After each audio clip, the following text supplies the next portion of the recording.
आपला मित्र, आपला भाऊ, आपला काका, आपल्या सगळ्यांचा लाडका, आपल्या हृदयातला अतिशय प्रेमळ, निरागस, जीवाला जीव देणारा, रात्री आपला 2 वाजून कोणाचा ऍक्सिडेंट झाला तर मयूर निघाला. शरदाने हात मारले, अरे मयूर काही कर, आपल्याला इथं सभा आहे, 100-200 कार्यकर्ते गोळा कर. अरे मयूर निघाला. अरे मयूर आपल्याला बैलगाडीचा घाट करायचा आहे, तो घाट तर आपल्याला करायचा आहे, पण तुझी ताकद त्याशिवाय इतक्या 20-25 दिवसात घाट होणार नाही. तर आमचे प्रकाश भाऊ काकड्यांनी, मयूर भाऊ त्या जोडीमध्ये दिवसभर थांबणारा, कुठला ऍटिट्यूड नाही, कमी कोण नेता आहे काय नाही, परत ते 5-25 लाख रुपये खर्च केले. असा आमचा मयूर, कोणाचा ऍक्सिडेंट होऊ द्या, कुठल्या मुलाच्या शिकण्यासाठी पैसे लागू द्या, कधी त्याचा कुठं फोटो नाही, कुठं काही चमकत नाही, काय नाही. आपला गरीब निरागस मयूर.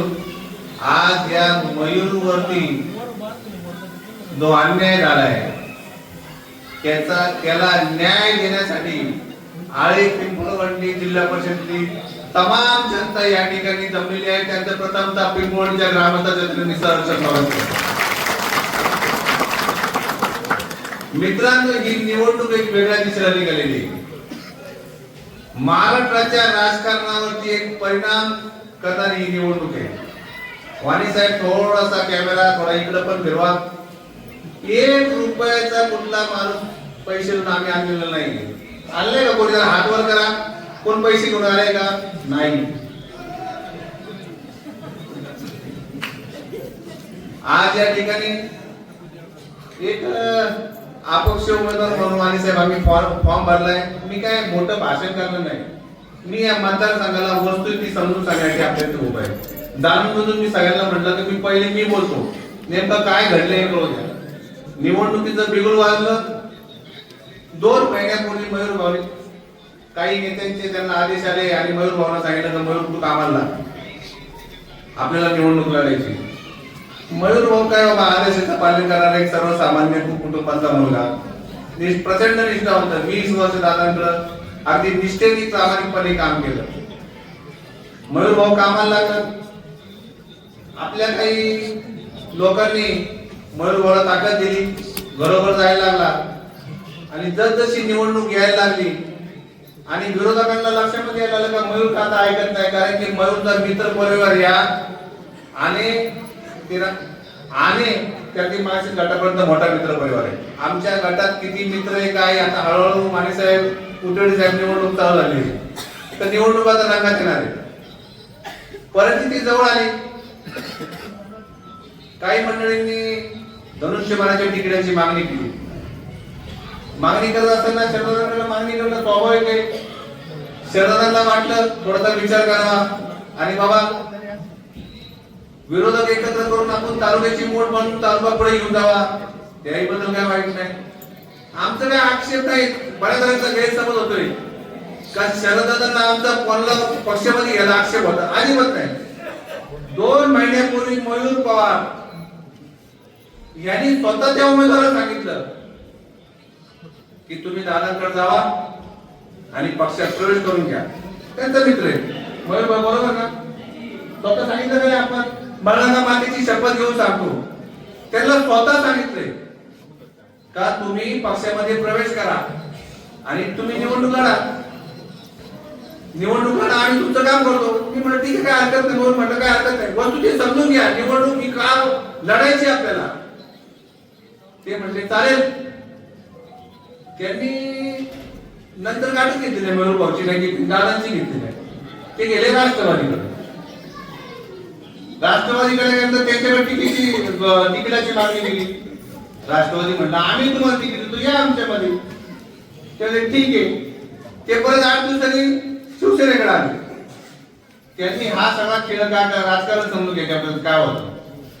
दोन्ही पक्षाला काय शब्द तो जुलवत ठेवायचं आणि दोन्ही पक्षातल्या इच्छुक उमेदवारांना काम करून द्यायचं नाही. दादांना वाटायचं त्यांनी शब्द दिले, लोकांना नको, तुम्ही थोडं थांबा.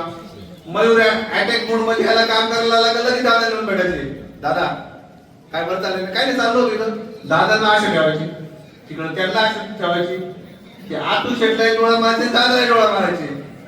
ते फिरून फिरून फिरून फिरून मग काही नेत्यांच्या लक्षात आलं, काही नेत्यांनी त्यांची उमेदवारी वारीसाहेब 15 दिवसापूर्वी कापली. बरोबर, 15 दिवसापासून त्याचा उमेदवारी केला नाही. या भूमिकेवरती राष्ट्रवादीचे प्रचंड बरेचसे कार्यकर्ते आहेत. बरोबर ना अतुल भाऊ? नाही त्याची म्हटले उमेदवार कुठल्या परिस्थितीत काही होईल ते निवडणुकी हारवलं चालेल, पण ह्या माणसाला मात्र उमेदवारी द्यायची नाही. मी म्हटलं दादा आता आपल्या मयूर भावना घ्यायचं काही खरं नाही, आपल्या मयूर भावना उमेदवार देऊन टाका. ते म्हटले का आपल्या रवी भाऊ करे बंटी बोल कोणला द्या उमेदवारी. ठीक आहे म्हणजे जसं मयूर भावनकर दादा अटॅक केला का दादा मी तर मयूरला जाऊन घ्यायचं आणि काही ते करायचं का परत ते दादा मिळाले. दादा असं असं नेत्यांना पण ठेवलं. मी जे बोलतोय मला माझ्या साक्षीने खरं सांगतोय निवडणूक काय. आणि 2 दिवसापूर्वी प्रवेश केला. किती दिवसापूर्वी? 2 दिवसापूर्वी. आता मयूर भाऊ आपला पुढे निघून गेला. मग त्यांनी त्यांच्या जवळच्या काही लोकांना आहे ना दादाला सांगायला लावलं का इथला सर्वे काय. माने साहेब हा सर्वे त्यांना कळतोय का? हा सर्वे मयूर भाऊचा. दादांना आम्ही सांगत होतो दादा हा पोरगा दिसतोय असं नाही. मी एकदा मोरे साहेब आपल्या व्हॉट्सअप ग्रुपला एक कमेंट टाकली होती, मोरे साहेब घाई करू नका, घाई ना करू, निवडणूक लागू दे तुम्हाला मयूर कळेल काय तो. बऱ्याच जणांना अजून मयूर माहित नाही काय तो. हा मयूर आहे मोरे साहेब. मी काय सांगतोय तुम्हाला, 2 दिवसापूर्वी नॉमिनेशन भरलं त्यांनी फॉर्म भरला धनुष्यबाणाच्या माध्यमातून. आमचा मयूर पण तिकीट मागतोय, ते पण तिकीट मागतात. काल अशी परिस्थिती निर्माण झाली. शरददादांनी कमीत कमी 1000 कार्यकर्त्यांना अंगावर घेतलं आणि त्यांचा पक्ष प्रवेश करून घेतला.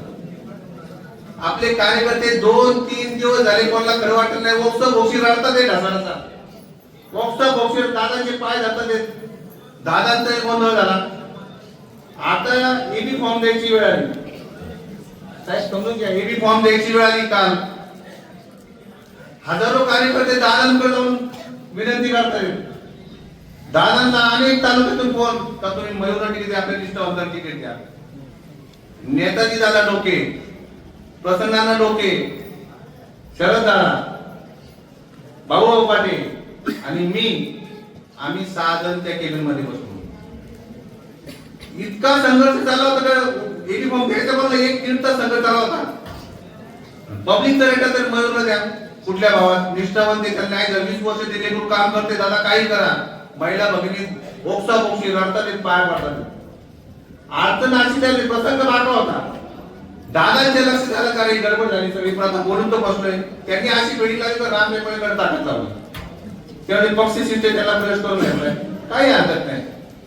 आणि ज्यावेळेस या 4 लोकांच्या लक्षात आलं का खरी ताकद मयूरची, त्यावेळेस त्यांनी एक मुखाने नाव मयूरचं घेतलं आणि मयूरला एक फॉर्म द्या म्हटले. मयूरला एक फॉर्म द्या म्हटले. पण या 4 लोकांच्या लक्षात त्या दिवशी हा उमेदवार आला. हा म्हटला मी कोणाचं ऐकणार नाही. तुम्ही माझ्या पक्षात मला पक्षात काय घेतलं, मला पक्षात घेतले ना तो उमेदवारी द्या. त्या पक्षाने भूमिका घ्यायला पाहिजे. त्या उमेदवाराने अशी भूमिका घ्यायला पाहिजे. दादा तुम्ही 1000 कार्यकर्त्यांना अंगावर घेऊन मी गेले 20 वर्ष तुमच्या विरोधात काम करतोय. तुम्ही 1000 कार्यकर्त्यांना अंगावर घेऊन तुम्ही मला उमेदवारी दिली. पण दादा मला तुम्हाला नाही अडचण टाकायचं. तुम्ही माझ्यासाठी प्रचंड केलं. पण मयूरचा सगळा कार्यकर्त्याचा तालुका आक्रोश होतोय. मला तुम्हाला अडचण आणायचं नाही. तुम्ही मयूरला एक फॉर्म द्या, मी अपक्ष लढतो. आज तुम्हाला जनतेने डोक्यावर घेतला. तुम्ही म्हटले का मला पक्षात का घेतलं, तुम्ही मला घ्यायचंच नव्हतं. नाही तर मी काय केलं, तुम्ही काय केलं असतं. तुम्हाला राष्ट्रवादीवर तुमची कधीच कधी कापली ठेवली. राष्ट्रवादीकडे तुम्हाला उमेदवारी जाती. मयूरला जर कधी धनुष्यबाणातून उमेदवारी भेटते तुमचा विषय एकदा अपक्ष लढा, नाही तर निवडणूक लढू नका. तुमच्या लक्षात आलं आता भाऊ का राष्ट्रवादीकडनं आता आपली उमेदवारी भेटतच नाही. 4 दिवसापूर्वी उमेदवारी मागायला आम्ही बघितलं त्याचा काय तमाशा झाला तिकडे. ते त्यांचे नेते म्हणते आम्ही ते आमचा उमेदवार पडला चालेल भाऊ, पण आम्हाला त्या उमेदवार देते 1.5 वर्ष आले पण आम्हाला कंटाळा नाही माणसाने. पण दादाला वाटलं मी माझं मन मोठे, मी अख्ख्या तालुक्याला बरोबर घेऊन जाणार. दादा घ्या तुम्ही बरोबर आणतो तेव्हा मन नाही. अरे पण या लेकरांनी काय करायचं, यांनी 20-30 वर्ष काम करायचं, यांनी काय करायचं तुम्ही समजून घ्या. त्याची भावना काय, ते कधीच काय बोलत नाही कोणाला. ते काल त्याला म्हटले, ते म्हटले काय नाही भाऊ माझं काय म्हणणं नाही. दादा माझे नेते पण मी निवडणूक लढणार, माझं काही म्हणणं नाही. भूमिका स्वच्छ आहे. आणि राजकारणामध्ये वाणी साहेब, राजकारणामध्ये फार हुशार आणि चतुर माणसं पुढे गेली नाही कधी. चतुर माणसांवरती लोकांचा विश्वास बसत नाही, ध्यानात ठेवा. नाहीतर मी तुमच्याशी गोड बोलायचं, वाणी साहेब तुमची तब्येत कशी आहे, मुलं कशी आहे, उतरडे साहेब तुमचं घरचं खरंच चांगलं आहे, तुमचा स्वभावही चांगला आहे. तुम्हाला कधी चहा पाच नुसता स्वभाव चांगला आहे, हॅपी बर्थडे टू यू असं चहा पिंपळवणी गावात अवकाळी ते दाबावलं माहिती पण त्याला करून आपण जरा चहा घेऊ, त्याला थोडं मिसळपाव खाऊ. अरे आळेगावात काय प्रॉब्लेम आहे, काय एखादी वर्गणी पाडायची किंवा 1000 रुपये वर्गणी घ्या. तावडी गावात काय वर्गणी वगैरे आहेत का तुम्हाला? आळेगावात काय वर्गणी वगैरे आहेत कोणाला? वडवा मध्ये 100% आले पिंटू गप असते. बघा मी तुम्हाला हे का सांगतोय, एखाद्याचा पर्दाफाश झाला पाहिजे का, नेमकं काय भूमिका आहे. तुम्ही मतासाठी सुखादुखात सहभागी होऊ नका. लोक फार हुशार आहे तुमच्यापेक्षा पुढची.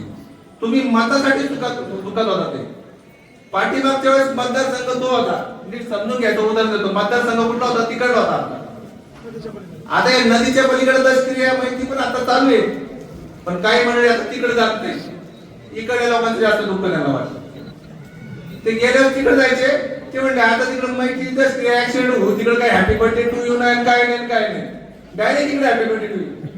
असं चालत नाही राजकारणामध्ये. फार चतुर माणसं राजकारणात पुढे गेली नाही. समाज फार हुशार आहे, तो नेमका ओळखतो का हा माणूस नेमका कसा आहे. मयूर भाऊ आमचा निष्ठावंत आहे, आज त्याच्यावर अन्याय झालाय. आणि ही निवडणूक संपूर्ण महाराष्ट्राला दिशा धरणारी निवडणूक ठरेल. संपूर्ण महाराष्ट्राला कळेल का निष्ठावंत कार्यकर्त्यांना नेत्यांनी न्याय द्या, नाहीतर नेत्यांना ही जनता कधी माफ करणार नाही. आणि आज या मयूर पवारला मी सांगतो, कोणाला सांगतो, ठीक आहे नेत्यांची काय अडचण झाली असेल, पण नेत्यांना ह्यातून सीट भेटेल. कुठल्याही पक्षाचा होतो मी, राष्ट्रवादी, धनुष्यबाण, काँग्रेस, बीजेपी, सगळ्या पक्षांना ही निवडणूक महाराष्ट्रामध्ये दिशा देणारी निवडणूक ठरेल. हा एक बंडाचा झेंडा घेतलाय. कोणी कुठल्या पक्षात जाते, कोण राष्ट्रवादीतून शिवसेनेत केलं काय, तिकडून तिकीट भेटते का, भेटते का तिकीट नाही ना, ते पण निघतो.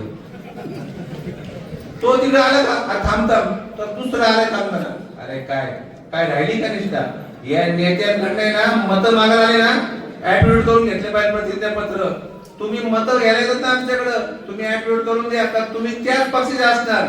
नाही तर आम्ही ज्याच्या विरुद्ध तुम्हाला मतदान करतोय, उद्या जाऊन तुम्ही त्याच्यावर एक येतात. काय विचारधारा राहिली. आपल्या काही उमेदवार दिवसभर फिरतात, कधी राष्ट्रवादी, कधी बीजेपी, कधी मशाल, कधी धनुष्यबाण, फिरून नको पाहिजे. काही लोक म्हणतात अरे अरे नको नको मशाल नको काय. अरे हे राजकारण चालतं का, मला आधीच काय बोलायचं नाही. मी तुम्हाला काय सांगतोय, ही निवडणूक तुम्हाला समजली पाहिजे बाबांनो, का ही निवडणूक एका मयूर सारख्या सर्वसामान्य, आता माझ्यासारखा असता फाटका तर मी लय तमाशा केला असता, पण मयूर इतका गरीब आणि सरळ मुलगा आहे ना, की माझ्या आयुष्यात मी असा मुलगाच बघितला नाही. तर एवढा स्वभाव त्याचा चांगला आहे, मी त्याला किती बडबड करा. मला संतोष चव्हाणांचा फोन आला एकदा, दादाची निवडणूक चालली होती, निवडणूक गर्दी होती आणि मयूर गाडी घेऊन काय आला, गाडीच्या पुढे गेला.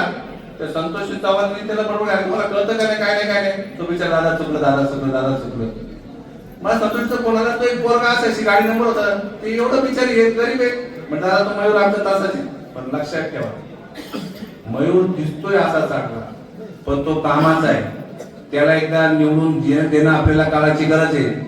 आपल्या आळे पिंपळवंडी जिल्हा परिषद गटाचा जर विकास करायचा असेल तर मयूर सारख्या तगड्या उमेदवाराची गरज आहे. आणि आपण सगळ्यांनी मयूरला पूर्ण ताकदीने यावेळेस निवडून देऊ. निवडणूक रिंगणात आलेले, पुढे पुढे आपली भूमिका मांडली जाईल. मी आधीच काही बोलत नाही. आणि मयूरला या ठिकाणी पुढच्या वाटचालीवर मी तुझ्या बरोबर कदाचित तुझ्या पुढे हे तुला माहितीये शुभेच्छा देतो आणि थांबतो. धन्यवाद.